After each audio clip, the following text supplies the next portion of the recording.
Hi, everybody. I hope you're safe and well. Welcome to another Chats with Children. Today, I'm joined by Dr. Sebastian Braun, who is, and this is quite a long job title, so bear with me, Head of Formulation Development and Manufacturing for Innovation Injection Systems at LTS Lohman Therapy Systems AG. So good afternoon, Sebastian. I hope you're well. Yeah, thank you. Good afternoon, Rizman. I hope you are well as well. I am very well. And today we are going to be talking about microarray patch technology, which is completely new and not even out in the market yet, as far as I'm aware. So, Sebastian, before we start though, you're calling in from Germany, I understand. Whereabouts in Germany are you at the moment? We are here at the Andernach near the River Rhine, actually. So right close by the company. Fantastic. Well, I hope the weather's good because it's very dark and gloomy here in the UK, I have to say. Now, before we start talking about microarray patch technology, perhaps for people not familiar with LTS Lohman, you give them a very quick overview of the company and your role within it. Yes, LTS Lohman actually is a transdermal drug delivery company, also doing the classical transdermal drug delivery patches, you might also know, and the OTFs, the oral thin films. Which are quite more common actually in the US than they are in Europe, and of course the branch I'm working in, it's the microarray patches.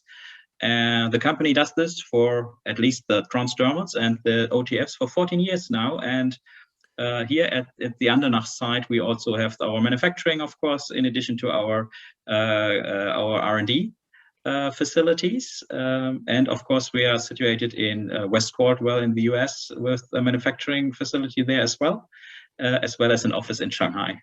Fantastic. And what's your background?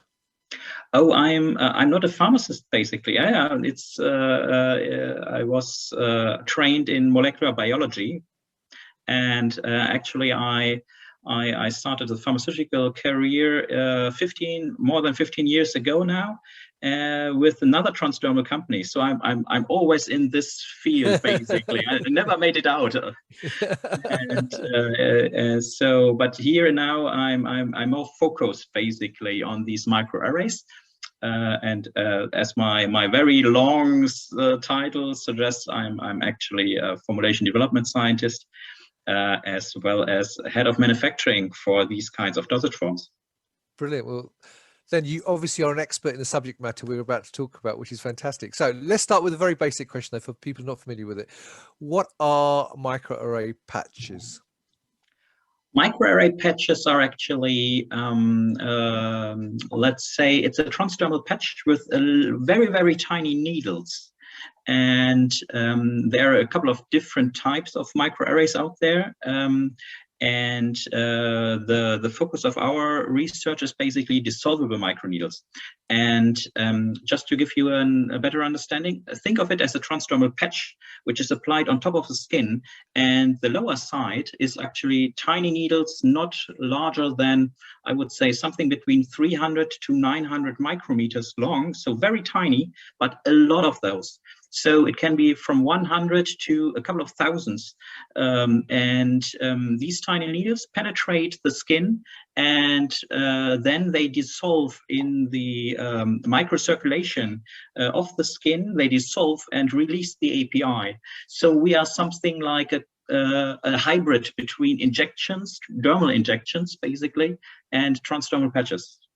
That's really interesting, because I mean, just as a layperson, hear you say that, that must be a godsend for people who hate large needles, because you suddenly think, well, I'll have the patch instead of the needle if it's available for that particular drug. So let's talk about them, because talking about needles, let's talk about vaccines. Very hot topic at the moment, obviously, due to the pandemic and COVID-19.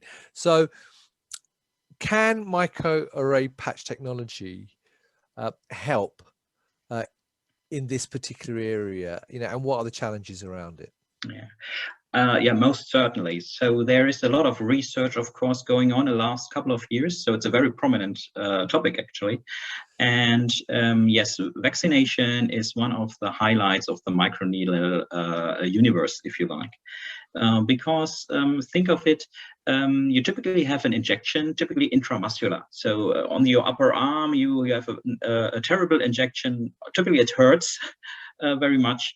And the better actually deposition of vaccination is actually not far deep into the tissue, but below the epidermis. This is something not very deep inside the skin.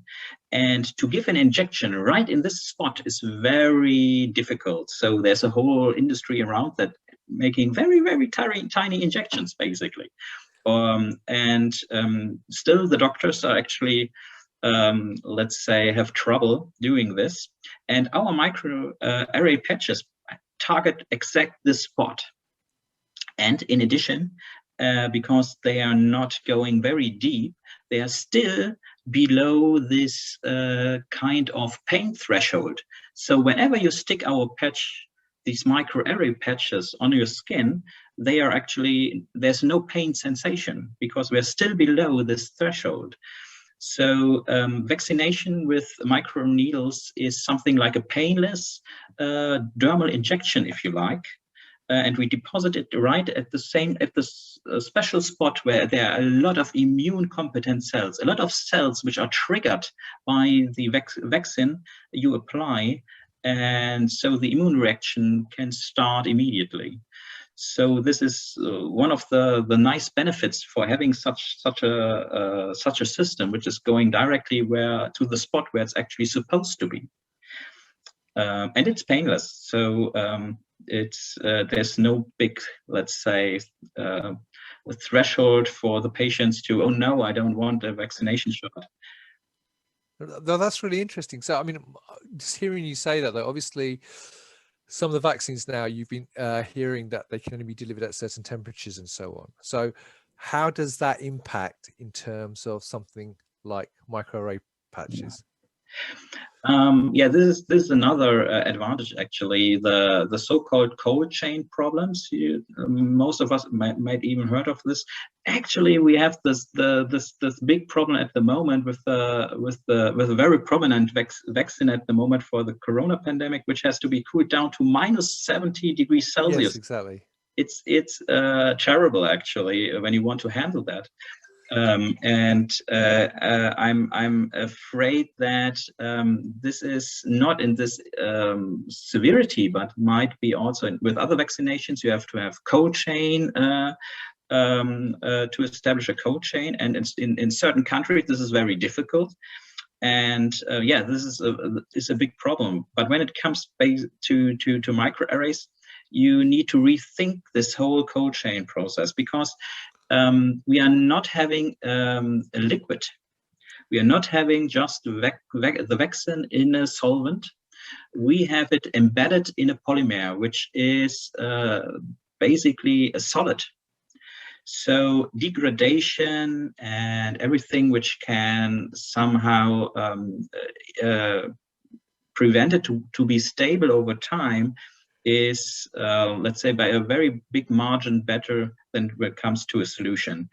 And I can't actually predict this for all vaccines, but the probability to really don't have to do it, to do a supply chain by minus whatever degrees, or by refrigerator temperatures, there's a high likelihood actually that you can do this without cooling it down. Well, that's obviously a great advantage then, if that can be done. But as you mentioned, there is a major vaccine which has to be done at a certain temperature at the moment. So why haven't we seen a microarray patch product then in the market as of now?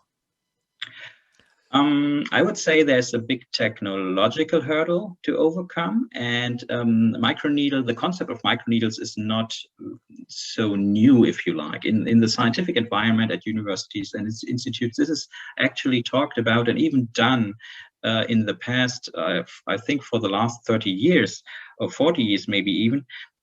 But the problem is the technology hurdle. Think of it that you have a lot of tiny needles. The needle itself, the size of the needle, or even the coating of the needle when it comes to a different kind of microneedle systems, defines the dose. And to be so precise in these tiny little structures is very difficult. When you think back 30 years, it was not possible to have a good content uniformity. It was always, the assay was always very shifty. So it made it not possible to have a commercial product. In the last year, there was really a jump, an improvement in this kind of technology, where you had improvement in dosing precision, Right. in coating precision, and in process controls, which can monitor it online to modify, let's say, a dosing process. And this makes it possible at this moment to really take the jump into the market. Yeah, because I would have thought as well, obviously there's that issue of scaling up as well, isn't it? Because it's one thing to do it on a small batch, but then you have to try and scale it up to large quantities. Yeah. Obviously from a manufacturing point, that is obviously must be the biggest challenge for you then. Yeah, definitely. So I think when it comes to dosing precision, we are at the point where we say, yes, it can be done. Technology is there, but you need also the speed. The economic manufacturing process needs to be established to have a commercial, successful product, of course. And manufacturing equipment is not, it's not the case that you can just go to your typically machine vendor and say, please, I need a microneedle machine. It's always, okay, do you want what? Okay, let's brainstorm about this. So there's no right from top, there's no on the shelf delivery of production machinery. And of course, this takes, let's say, a learning curve for the machine manufacturer, and the know-how, actually, how to do this to still get a proper product. And so every company working on microneedles and want to go into the market with a product needs to, let's say, rethink and redesign their lab process and check with certain vendors for production machinery to see whether they can actually build one. Right. And how has LTS addressed these issues then? Because obviously you're working in that area. So where are you now then in terms of air microarray patches? I would say that we tackled first the lab processes to set a good foundation, a very good understanding what we have to set up. And I have to say that being at LTS has quite some advantages. Being 40 years in the business actually means, and with production equipment, means we have a very good engineering team. And even if we don't do the whole machinery, we have a very experienced people, very experienced engineers who can support companies to build such machines, to give them a better understanding about the process. And so we are doing it in, we are focusing in at the start on how would we do this, and then we try to, let's say, do some kind of a cooperation. It's not really a cooperation, but you know what I mean. It's we are going to a machine manufacturer actually with our ideas and designs. Yes, at the moment we are at the point where we can say we have a good understanding, we have a good idea about how we want to do it in mass production, yeah, this is actually where we are at the moment. Fine. And you talked about vaccines, but what other therapy areas could microarray patches be a solution? Yeah, so being the focus of so many research articles, this kind of immediate release vaccination is very prominent, but there's a whole different idea about what can be done. And think of it, this is immediate release vaccination. And I think most of us will come to the idea, hey, what about sustained release? What about slow releasing something in the dermal area? And when you think about these large implants as a contraceptive, for example, you might think, oh, these are terrible, actually. They have to be somehow implanted. It's not a very nice thing to have. You feel it on the surface. Think of it as, let's say, a 1-week implant. but in a micro scale. So slow dissolving polymers, micro-implanted in the skin, not visible from the outside. For example, contraception would be a very interesting product in addition to the vaccination products. Right, brilliant. So if people want to know more, where can they get more information about MAP and your technology? Right away at our website, of course, and basically we have an article on drug delivery at the moment. So I think there you can have a nice idea about especially content uniformity and everything around that, and regulatory aspects. And of course, we are doing a lot of webinars to train people. So look out for those.